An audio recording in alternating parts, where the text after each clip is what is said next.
Assalamualaikum warahmatullahi wabarakatuh.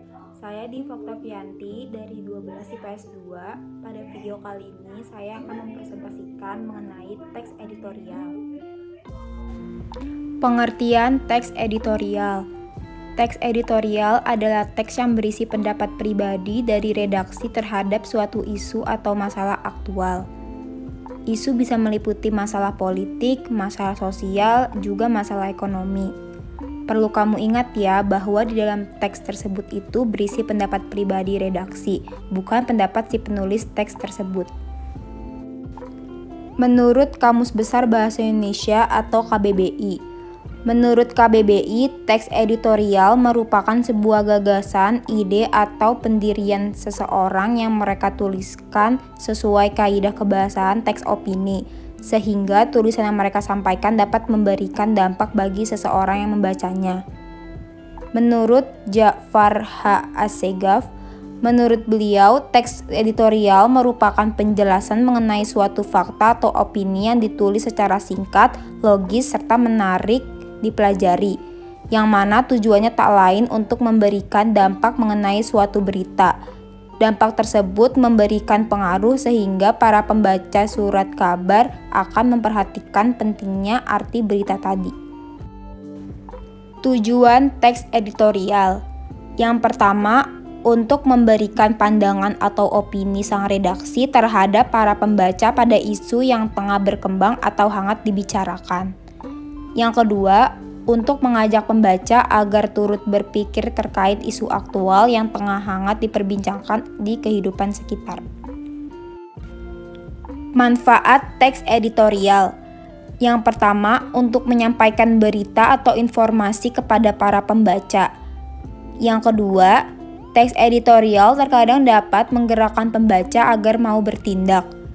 Yang ketiga, memberikan motivasi untuk membaca. Dan yang terakhir, untuk memengaruhi pemikiran si pembaca. Ciri-ciri teks editorial. Yang pertama, harus bersifat sistematis dan logis. Yang kedua, opini atau pendapat harus memiliki sifat argumentatif. Yang ketiga, harus dapat menarik minat pembaca dengan menggunakan kalimat yang singkat, padat, dan jelas. Yang keempat, berisikan fakta umum, pandangan, dan pendapat pribadi penulis. Yang kelima, bersifat analisis. Keenam, menggunakan pemikiran yang logis dalam menyampaikan pendapat. Ketujuh, memiliki tujuan untuk mengungkapkan kebenaran pendapat. Dan yang terakhir, bersifat argumentatif yang berisi pemaparan argumen, pendapat, ataupun pandangan dan gagasan. Jenis-jenis teks editorial. Yang pertama, interpretatif editorial. Tujuan interpretatif editorial adalah untuk menjelaskan isu dengan memberikan fakta dan figur untuk memberikan pengetahuan. Yang kedua, kontroversial editorial. Tujuan kontroversial editorial adalah meyakinkan seorang pembaca pada keinginan atau menumbuhkan kepercayaan pembaca terhadap suatu isu. Dalam editorial ini terkadang pendapat yang berlawanan akan digambarkan lebih buruk. Dan yang terakhir, explanatory editorial. Tujuan explanatory editorial adalah untuk menyajikan masalah atau suatu isu supaya bisa dinilai oleh pembaca.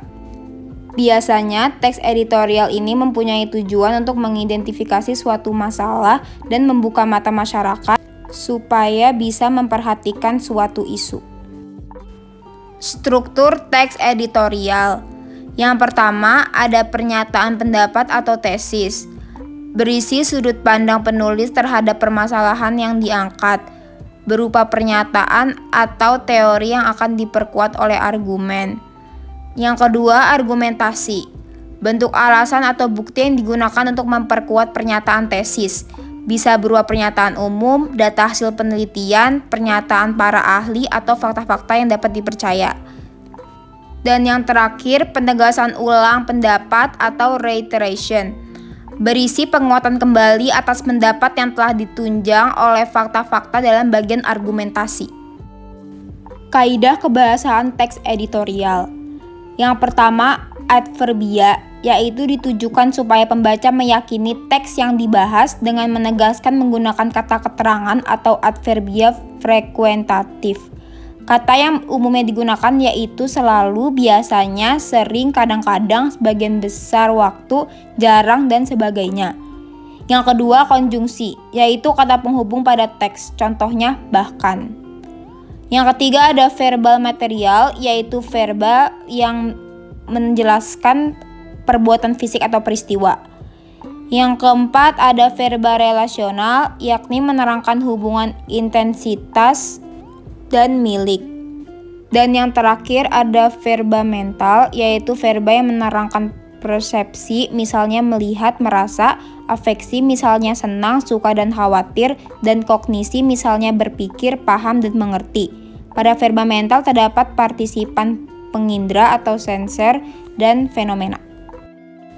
Langkah-langkah menyusun teks editorial. Langkah pertama yaitu memilih topik terkini dan terhangat yang menarik pembaca. Langkah kedua, mengumpulkan data untuk mendukung pendapat. Langkah ketiga, menyesuaikan topik dengan pembaca. Dan langkah terakhir, menyunting teks editorial.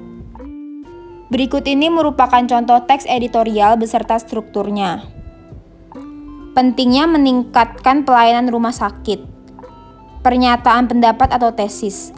Pada tahun lalu, banyak masyarakat mengadu mengenai pelayanan kesehatan yang berada di rumah sakit Indonesia. Satu di antara keluhan masyarakat yaitu penanganan dokter untuk melayani pasien yang kurang memuaskan. Argumentasi. Seharusnya pemerintah lebih mengutamakan bidang kesehatan dengan cara membarui atau meningkatkan mutu setiap dokter di Indonesia. Hal itu dilakukan demi meningkatkan pelayanan dan memberikan kepuasan terhadap masyarakat. Terdapat pengaduan yang berjumlah sekitar 268 dan dilaporkan kepada Kementerian Kesehatan, namun pada kenyataannya masih banyak laporan yang belum diterima bahwa masyarakat masih kurang puas dengan pelayanan rumah sakit yang diberikan. Pernyataan ulang pendapat. Masyarakat terus berharap agar mendapatkan peningkatan pelayanan rumah sakit yang ada di Indonesia guna membuat pasien menjadi lebih nyaman. Sekian presentasi teks editorial dari saya, kurang lebihnya mohon maaf, semoga bermanfaat. Wassalamualaikum warahmatullahi wabarakatuh.